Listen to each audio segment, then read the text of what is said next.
let's welcome Scott Brody.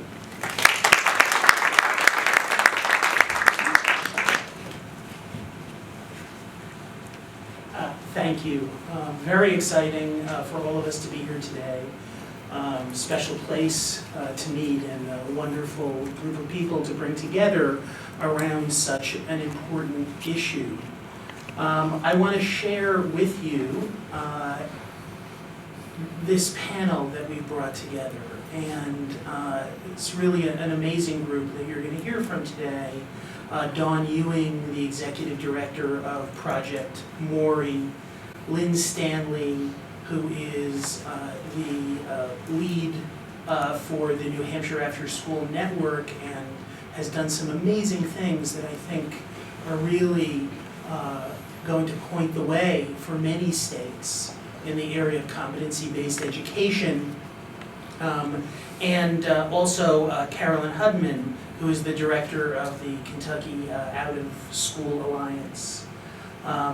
We're going to hear some great stories today, and we're going to have time to make this a really interactive session, so you'll be able to pose your questions. I want to really talk to you about why we're here.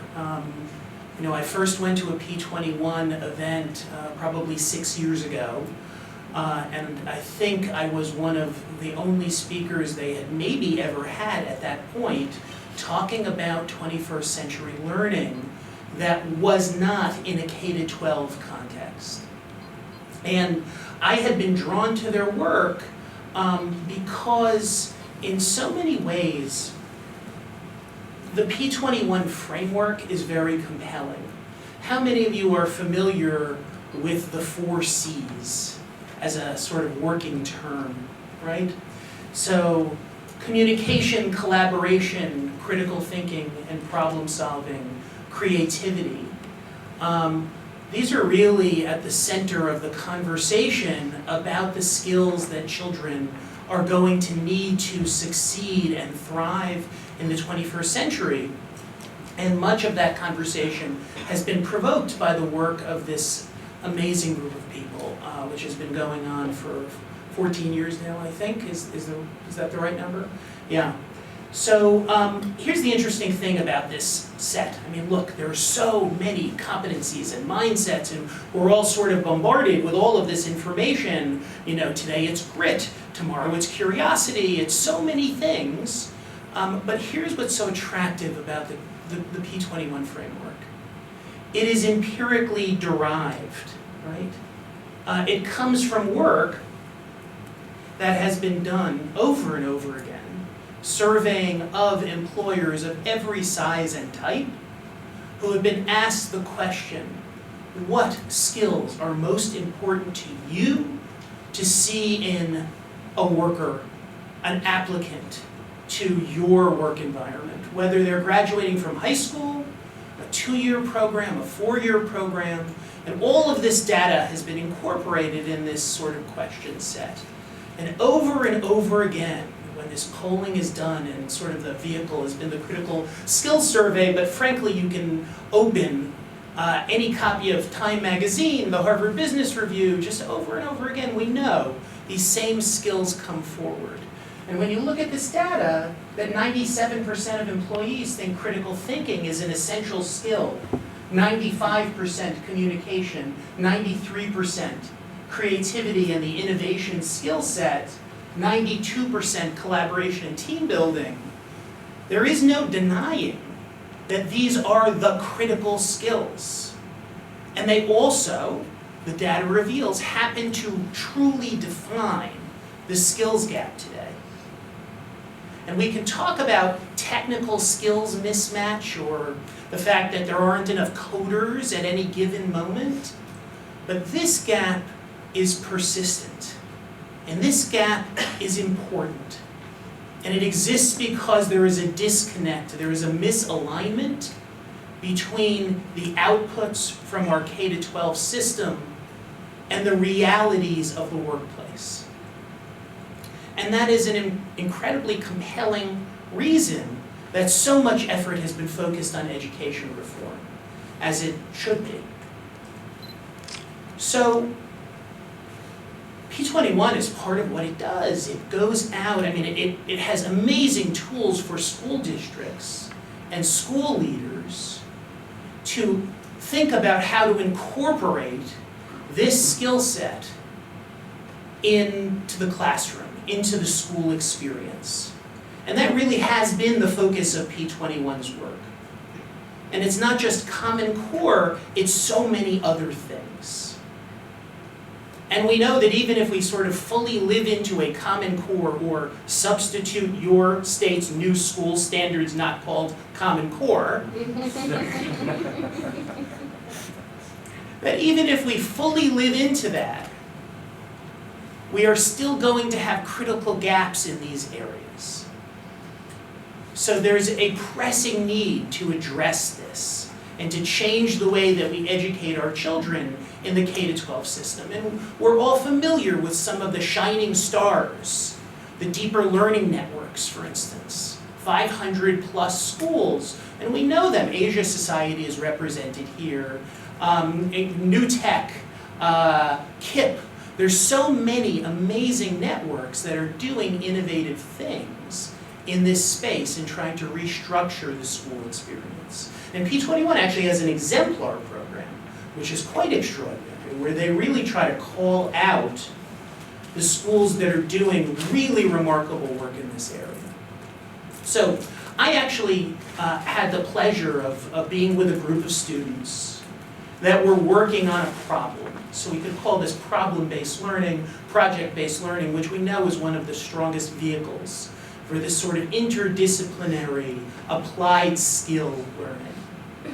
And these students, first of all, were a mixed age group of students, so they went from age 8 to age 15. And they were working together in teams, competing with each other, in fact, to solve a challenge. The sort of challenge that Destination Imagination has created across the world for their participants and students.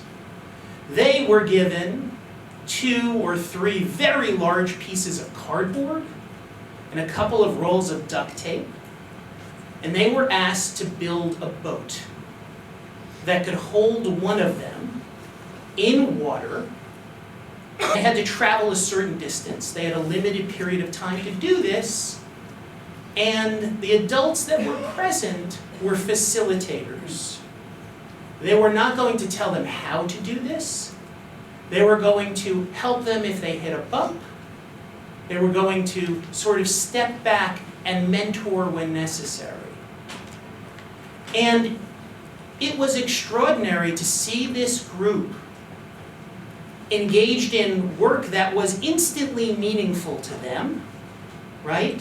That was project-based, that was collaborative, that was personalized, that was active, that was relevant.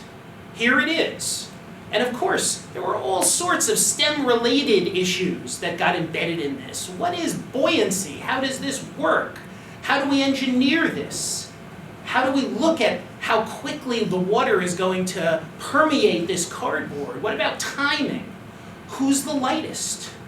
Who's capable of navigating, right? How do we do this? And children from every group contributed, and very quickly they sorted themselves out into roles and got going.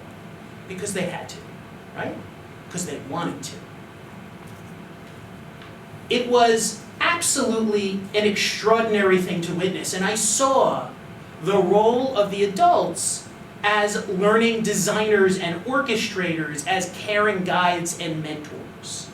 This was project-based learning at its best, 21st century learning at its best.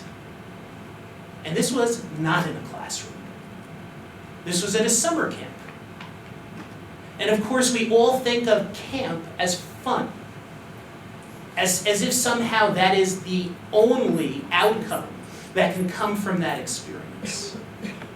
But the truth is, for skill sets that can only be mastered through practice, we have to create learning environments and utilize existing learning environments that are best suited to this kind of learning. And there is no better environment for this sort of project or problem-based, engaging, collaborative, creative learning than an out-of-school time program, a beyond school program that is focusing on the outcomes themselves and that is not burdened with all of the other requirements and standards that our poor teachers have to deal with. And that's the beauty of the beyond school space. And what we're hoping to do today is really to imagine a world in which we take a whole child approach to education and learning and development. And we break down the walls between the learning environment we call school and the learning environments that exist in the rest of children's lives. Whether they are called after school or summer learning or summer camp or a sports team properly run, they can all be powerful learning environments. And there has been no concerted effort nationally to bring these worlds together, to bridge these learning environments and capitalize on them. But there are green shoots, and there are amazing things happening that need our support and need to be replicated.